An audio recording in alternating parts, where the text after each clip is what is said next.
Il est vivant, il n'est pas mort. Il est vivant. Il est vivant, il n'est pas mort. Il est vivant. Il est vivant, il n'est pas mort. Il est vivant. Jésus est vivant, il n'est pas mort. Il est vivant. Il est vivant, il n'est pas mort. Il est vivant. Il faut le louer, il n'est pas mort. Il est vivant. Il faut l'acclamer, il n'est pas mort. Il est vivant. Il faut le glorifier, il n'est pas mort. Il est vivant. Ce matin, qui veut tuer des lions? Amen. On amène, ne dit pas ça. Amen. Qui veut tuer des lions? Amen. Qui va arracher le miel? Amen. Qui sent que la sorcellerie n'est pas une bonne chose? Amen. Amen.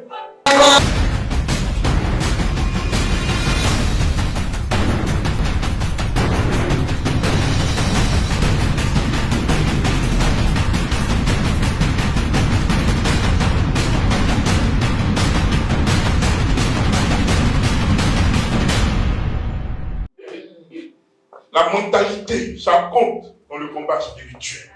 Amen. La mentalité. Comment est-ce que tu interprètes ce qui vient devant toi? Samson n'a pas vu un lion. Samson a senti par le Saint-Esprit qui est sur lui que ce lion-là va mourir. Le lion s'est trompé. Le lion n'a pas su que c'est lui Samson. Le lion n'a pas su que c'est lui loin de Dieu. Le lion n'a pas su que c'est lui qui a la puissance de Dieu sur lui. Il y a des lions qui sont trompés de combat en venant vers vous. Vous savez pourquoi? Dieu par vous va les anéantir. Amen. C'est ce dont il s'agit. Un bien-aimé. Et Samson l'a déchiqueté. Samson l'a déchiré. Samson l'a tué. Et Samson continue son chemin. Parce que dans son esprit là, il va vers où? Vers la femme qu'il aime. Quel est l'objectif que tu as? Est-ce que tu continues d'aller vers cet objectif? Quelle est ta vision pour 2023? Qu'est-ce que tu t'es dit toi-même? Qu'est-ce que tu as vu toi-même? Qu'est-ce que tu aimes toi-même? Qu'est-ce que tu veux toi-même? Il a voulu cette femme, c'est son objectif, il veut la marier. Tout ce qui va se faire à côté, ça ne l'intéresse pas. Sur quoi es-tu focalisé? Que veux-tu? Ce n'est pas Dieu qui a dit à Samson, faut prendre cette femme. Mais en l'aimant, c'était un signe que Dieu était dans leur relation. Qu'est-ce que tu veux? Est-ce que ça va se battre? Amen. Quand tu commences à sentir que tu n'as pas de vision, c'est un signe que tu es attaqué.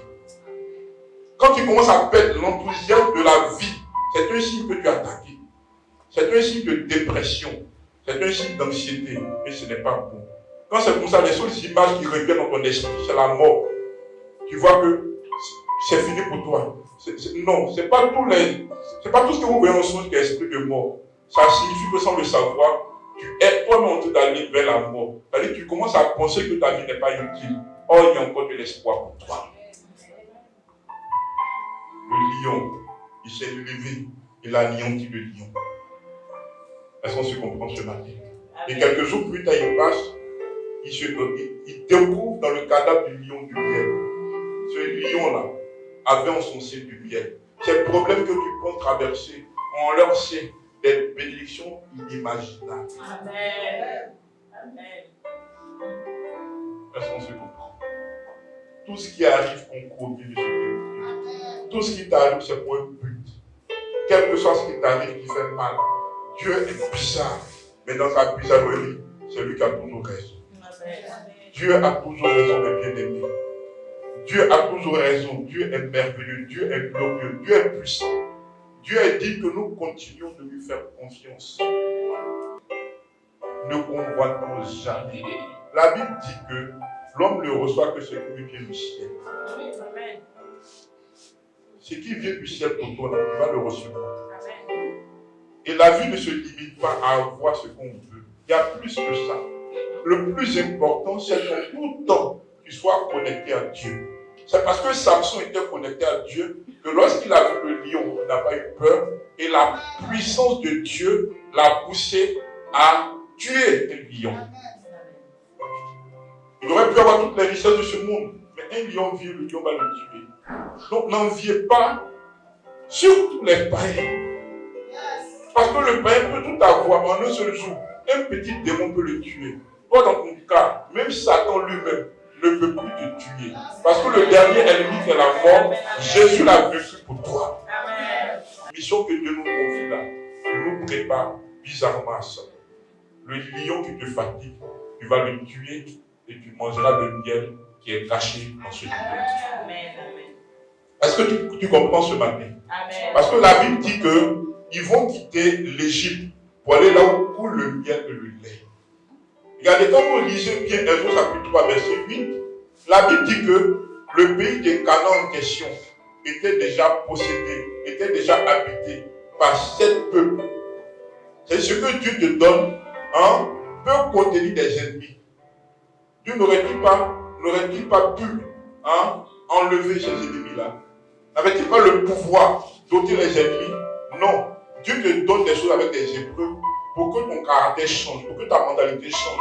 Dieu ne veut pas que nous soyons des flemmards, des peureux, des gens qui paniquent. Dieu veut que nous ayons une pensée de guerrier. C'est pourquoi il permet des épreuves.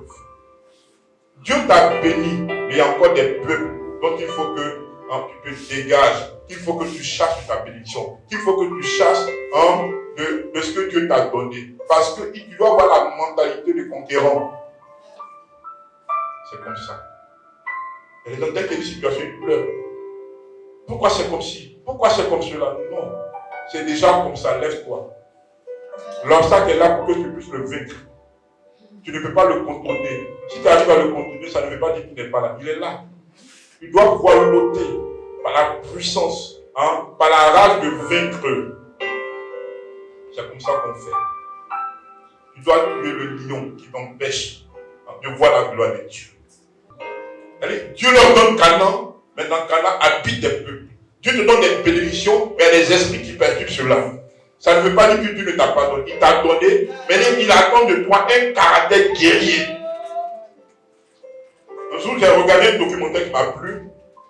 Il y a une biche qui passait et puis un lion avait fait. Vous voyez? Vous avez vu que les lions n'ont pas piqué. Parce que lui, il a un instinct de tuer la biche pour qu'il puisse manger. Il a attrapé la biche, il a tué, il a mangé. Donc tout ce qui nous arrive comme démon là, c'est parce que Dieu a mis en nous la capacité d'anéantir ces démons, que Dieu permet que ces démons nous attaquent. Amen. Bien aimé, nous sommes comme dans la chaîne alimentaire. Si tu ne manges pas, tu manges. Si tu ne combats pas, tu es combattu. Si tu ne te lèves pas, tu seras assis. Si tu veux que la situation change, tu dois te lever. Ne pleure pas pour tous ces lions qui t'attaquent. Ils contiennent chacun du miel. Il y a une gloire qui n'est pas loin, s'il te plaît. Il y a une gloire qui n'est pas loin, s'il te plaît. Regardez, l'une des grandes prédicatrices de notre époque, Joyce Meyer. Une fois entendu parler d'elle. C'est une puissante femme de Dieu. Mais son histoire, c'est que son propre père qui l'a mise au monde abusait d'elle. Dieu n'était-il pas là? Si. Mais Dieu savait qu'elle serait un canal d'exhortation. Je ne dis pas que c'est Dieu qui a poussé son père à faire cela, mais Dieu va utiliser ça. Les épreuves sont permises parce que Dieu voit des choses que toi tu ne vois pas. Ce matin, Dieu veut que nous tuions ces lions parce qu'il y a le miel qu'on doit arracher. Alléluia. Amen. Mais il faut rester focalisé sur la vision. Il faut rester focalisé sur ce que Dieu t'a dit. Il faut rester connecté à Dieu pour que ce que Dieu t'a dit te revienne chaque fois dans l'esprit. Et ça va te fortifier. Est-ce qu'on se comprend? Ça va te fortifier. C'est toi qui décides d'interpréter comme tu veux ce que tu vis.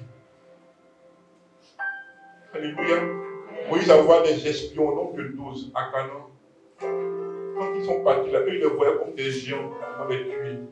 Mais Josué et Caleb font un bon rapport pour dire que le lait, ils sont. Ils ne voient pas les géants, ça ne les intéresse pas. Ils voient ce pourquoi Dieu veut qu'ils y aillent. Et ils savent que si Dieu est avec eux, ils vont forcément vaincre les géants. Dieu Dieu avec toi par sa présence, encore plus Dieu en toi par son esprit. Et le Saint-Esprit en toi, c'est toi qui te disposes pour qu'il agisse avec ta foi. Quel que soit ce que tu vis aujourd'hui, derrière ce que tu vis comme épreuve, il y a une grande gloire extraordinaire. Est-ce qu'on se comprend? Quand vous réalisez vos Bibles, Pierre n'avait rien fait. Pierre a été emprisonné. Est-ce qu'on se comprend ce matin? Pierre va être emprisonné par Hérode. La Bible dit quand l'Église a prié, parce qu'en temps Jacques aussi était déjà mort. Si l'Église ne priait pas, Pierre aussi va mourir. Donc l'Église a su que si Pierre aussi meurt, ce n'est pas bon. La Bible dit que l'Église s'est levée, elle a commencé à prier. L'Église a fait ce que Dieu voulait que l'Église fasse. Dieu au ciel, mais c'est la prière qui fait agir Dieu dans nos situations. Si tu ne pries pas pour la situation, ça veut dire que ça te plaît. Et quand l'Église a prié, un ange est venu du ciel pour délivrer Pierre de la prison. Quand vous réalisez la Bible, après que Pierre a été délivré de la prison, le ministère de Pierre a changé. Amen. La manière dont Pierre faisait a changé. Une onction nouvelle s'est emparée de Pierre. Mais Dieu dit dans sa parole, c'est celui qui vaincra. Autrement, c'est celui qui tuera le lion, qui mangera le miel qui est dans ce lion. Et ce matin, Dieu veut que nous tuions ces lions qui nous fatiguent. Est-ce que tu vas nous faire prier et puis tu as vu le résultat de ta prière? De la puissance de la prière. Bon, alléluia. Amen.